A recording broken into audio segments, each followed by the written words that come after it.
Hey everyone, Kristin Jacobsen here, and welcome to another episode of the Digital Dealmakers podcast. I'm one of your co-hosts, and in today's episode, we're going to dive into the different types of people that buy online businesses. So if you're looking to sell an online business, understanding the different types of buyers for an online business can really help you better prepare your business and position the business in terms of selling it to the perfect fit of a buyer. So I just want to put a special shout out to Flipper.com, who is powering this podcast. Flipper.com is the number one global online platform to buy and sell businesses and digital assets. So let's kick things off. So there's typically around 6 sort of types of buyers that acquire businesses. And the first type of buyer is really just first-time buyers. So first-timers, they're just starting out, they're likely working a 9-to-5 job, and they're really looking at buying an online business as a vehicle to quit their 9-to-5 or just really get their feet wet in terms of the online business world. First-time buyers typically are looking for simple, straightforward online businesses around 50,000 or less, and really want to take over a business that's proven to already be working, has systems in place, and really has a turnkey sort of model.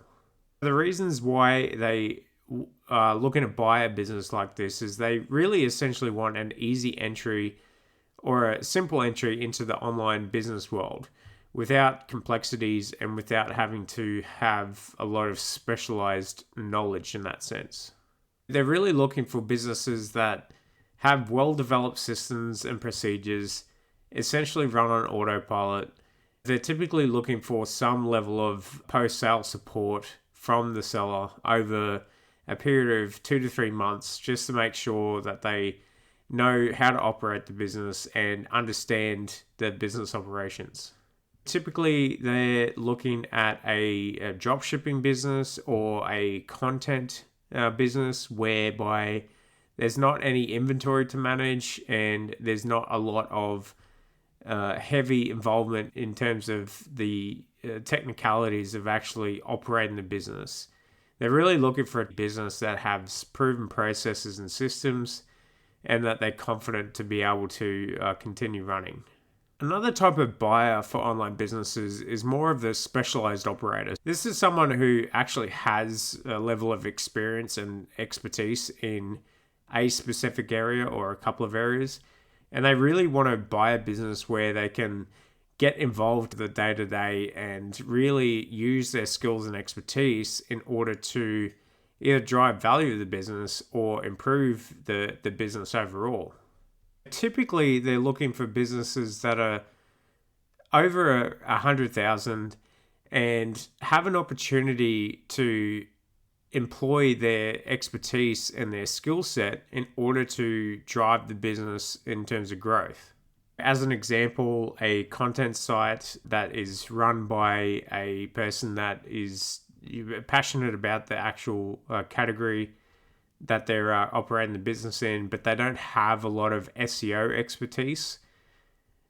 Those that are looking to sort of be a specialized operator, they may have a specialization in SEO and see an opportunity to drive more traffic and more growth in the business by employing SEO skills.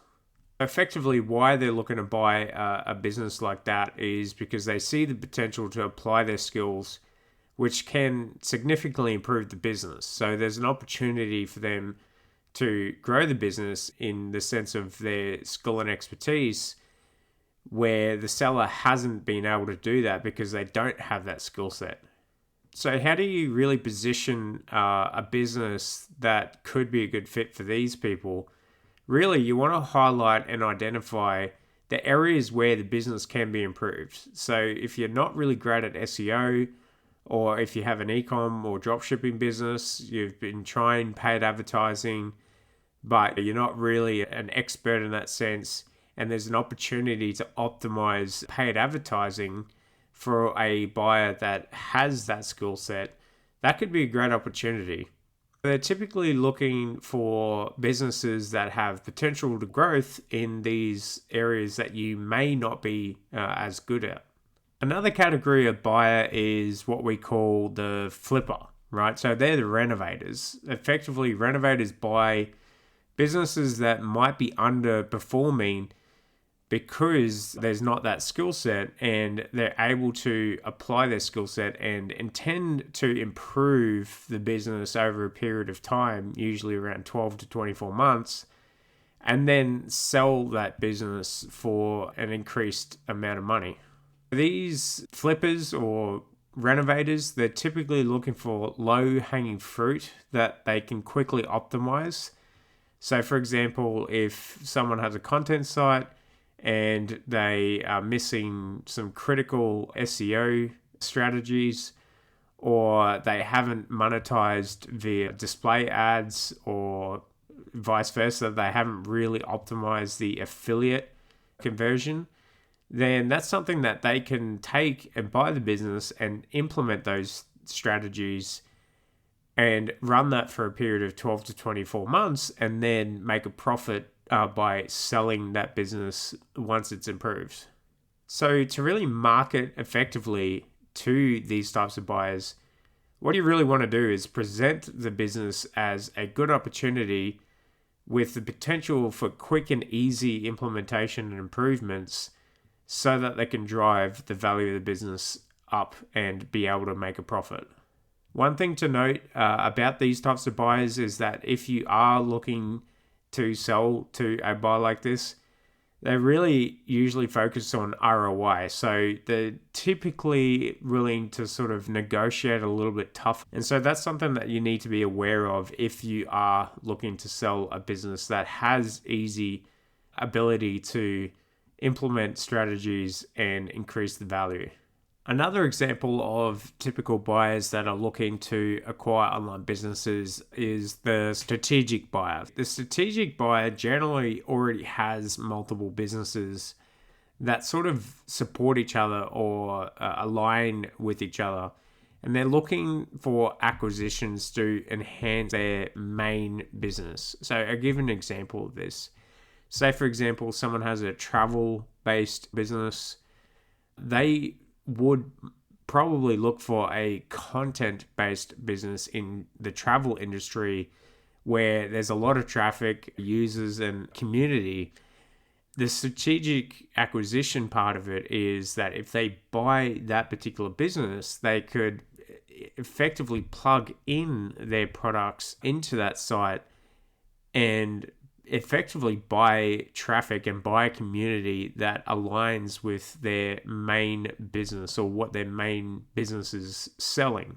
This type of buyer isn't really common, and I think based on speaking to a lot of sellers over the years, there tends to be this idea that there's a lot of strategic buyers in the market, but it is quite rare to sell a business to a strategic buyer. And if that is the case, that is something that you could potentially get a higher value for, because the ROI for that strategic buyer may make more sense to them to offer a higher amount than any other type of buyer.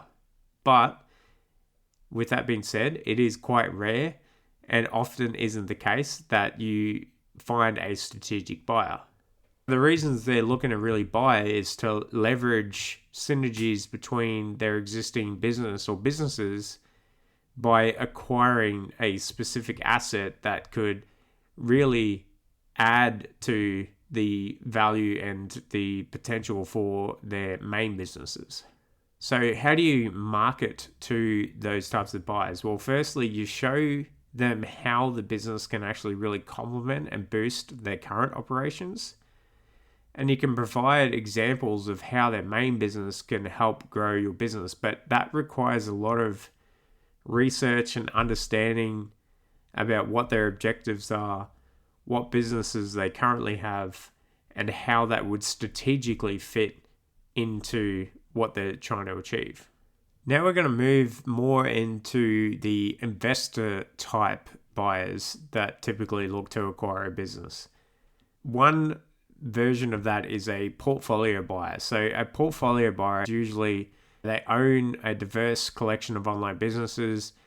They're really seeking to not only spread their risk, but spread their investment opportunity across various niches and monetization methods. Instead of investing in your standard S&P 500 or mutual funds, they're really looking to invest in businesses that are easy to run, have high net profit, good cash flow, and consistent cash flow, and be able to build their financial wealth through those sorts of streams. Typically, they're looking to diversify their income streams. They usually are high net worth individuals. They already have a number of investments in the financial markets. Typically, they also have investment property, but they're also looking to diversify into the online business world because they understand that if they can buy an asset that has stable revenue and stable value, then they can add that into their portfolio and diversify and take a bit more risk in a sense, which could potentially pay off in terms of an ROI. The points that you should highlight for these types of buyers and the type of business that you should have if you are aiming to sell a business to this type of person is really emphasizing how turnkey your business is and how systemized the business is, and ensuring that the revenue or the income that they're going to bring into this business from acquiring this business is quite stable and reduce as much risk on the table for them as possible. They're really not looking to operate the business. They're more interested in ensuring that they can delegate and have that managed and run quite easily and effectively. And they're not really going to get too involved with the business. A business such as a content site business or a business that is on Amazon that already has someone managing PPC, already managing inventory, and it's been quite consistent over the years, that's typically what they're looking for. And finally, one other type of buyer that we typically come across is the sort of investor type buyers. So investor type buyers, they're usually private equity funds, they're usually VC funds, and they've got a significant capital and a significant financing pool. And they're really looking to buy more large businesses. And typically they're hands-off and they hire operators and specialists to manage the business and manage that investment. They're really looking for more 7 or 8 figure sort of business value. In that sense, as an example, a e-com aggregator or a media group or an FBA aggregator, they've already got the capital, they've already got resources, they've already got a sort of a process to be able to have management of that business. They're really, what they're looking for is reliable passive income streams with good ROI, with good potential for consistent growth, and really they're focused on reducing the risk of the asset actually failing. Or if you have a business in the range of 7 or 8 figures in terms of valuation, you've really built a solid brand and margins are good and the revenue and net profit been steadily increasing, but you've sort of reached a point where you can't take that business to the next level and you're typically a single operator or there's a few people in the business. This is a perfect opportunity for an investor type business, such as a VC fund or a private equity fund, that are looking for assets like this that can be delegated in terms of management and running it. The points you really want to highlight here, if you are looking to sell a business to this type of buyer, is really showcase the business's ability to provide steady dividends and returns, and highlight the management structure in place that allows for effectively passive ownership or continue. So those are the main types of buyers that are typically looking to acquire online businesses. And obviously, it depends on what type of business that you have, which could be a good fit. So those are the typical buyers that we come across.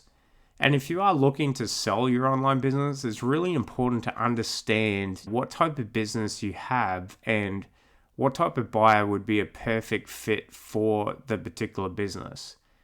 Because in saying that, as an example, it would make no sense to try and sell a business that really needs a lot of work or renovation to a investor type business, or vice versa. If you have a business that has no opportunity for growth or opportunity to deploy skill sets in order to grow and make a profit, then maybe the investor type buyer wouldn't be the right fit. And in cases where there's a strategic fit, that is very rare. It does happen, but it's on a case-by-case basis. So you really need to consider those things as you consider selling your online business. Understanding the different types of buyers when selling your business is super important. Obviously, you want to market it to the right type of buyers, and really being able to emphasize that you can help that buyer achieve what they're looking to achieve by buying the business. And that gives you a better positioning for negotiation and allows you to have better terms. As an advisor, what my role for my clients are when they're looking to sell their online business is really understand what is the type of buyer that would be a perfect fit for this type of business. And once I understand that, then I go through my network of buyers that are available either via Flipper or off market and really market and present that business to the right types of buyers. Because if you don't do that, then effectively, one, you're wasting your time, and two, you may end up undervaluing or getting an offer that is under optimized in terms of selling. It's really important to match the business to the right type of buyer because they're willing to pay for a business that is a perfect fit for them versus a business that isn't really a fit for them. And that saves a lot of time, energy, and effort wasting on marketing to buyers and talking to buyers that really just isn't a good fit for the business. So if you are an online business owner that's looking to sell an online business, but not really sure, firstly, where to actually find potential buyers that are qualified and pre-approved for financing, so you're not wasting time. But then secondly, positioning the business in a way that maximizes the potential for not only selling it, but selling it for a maximum valuation. That's my role. And if you are looking to do that and need assistance or have any questions, I'm more than happy to answer those. Simply just send me a DM or comment wherever you're listening to this podcast, and I'm more than happy to help you out and point you in the right direction. That's it for this episode. I really appreciate you tuning in. I would really also appreciate if you either like or subscribe to the podcast and let me know what your thoughts are. If you have any questions about fitting the right type of buyer and you're not quite sure, feel free to comment wherever you're listening or watching this episode. I'm more than happy to help out. And if you have any topics that you want to hear about from myself or Dom, the other co-host for this podcast, just let us know. This is why we're putting the podcast together. We want to help out those that are looking to sell their business to successfully do that and move on to the next big venture. So again, thanks for tuning in, and I look forward to seeing you again soon. Bye for now.